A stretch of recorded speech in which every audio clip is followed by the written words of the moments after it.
9.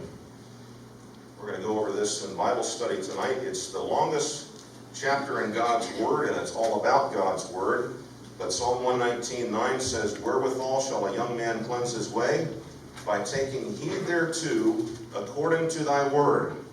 So if you find yourself in the should not category, you take heed according to God's word, you cleanse your way, and you find yourself delighting in the law of God.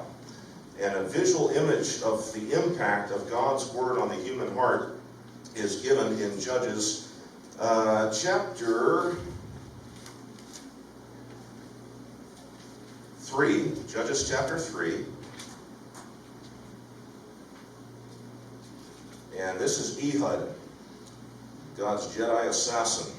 Judges chapter 3 and verse 16, it says, "Ehud made him a dagger which had 2 edges, a cubit length, and he did gird it under his raiment upon his right thigh."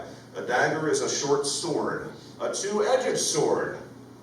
Are we being reminded of the fact that God's word is sharp, quick, and powerful, sharper than any 2-edged sword? And what did Ehud do with that sharp 2-edged sword?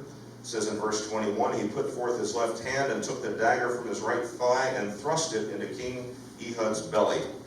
The haft also went after the blade, and the fat closed upon the blade so that he could not draw the dagger out of his belly, and the dirt came out."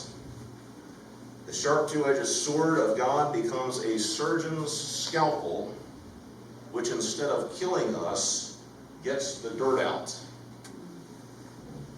And it's amazing how many times I'll read this Bible and it's something new and living. It jumps off the page every time.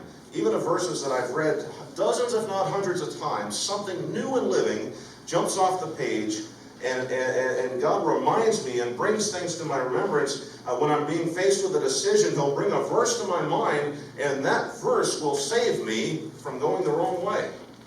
It gets the dirt out. And so if there's ever mornings where the Bible study is a grind to you, and you're just reading it because you've made a commitment to God, you made a commitment to yourself for a Sunday school class and said, "I'm going to read these verses, I'm going to read these chapters every day, and I'm just doing it because I said I would. I don't think I'm getting anything out of it."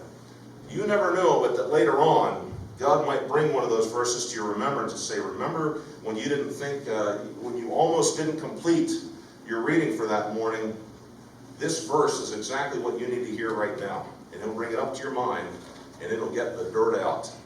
Now, I pray that we won't grow weary in well-doing in allowing God's Word to penetrate our hearts, and allowing God's Word to cleanse our way, and allowing God's Word to get the dirt out of us. So I invite the music team forward to close us in worship.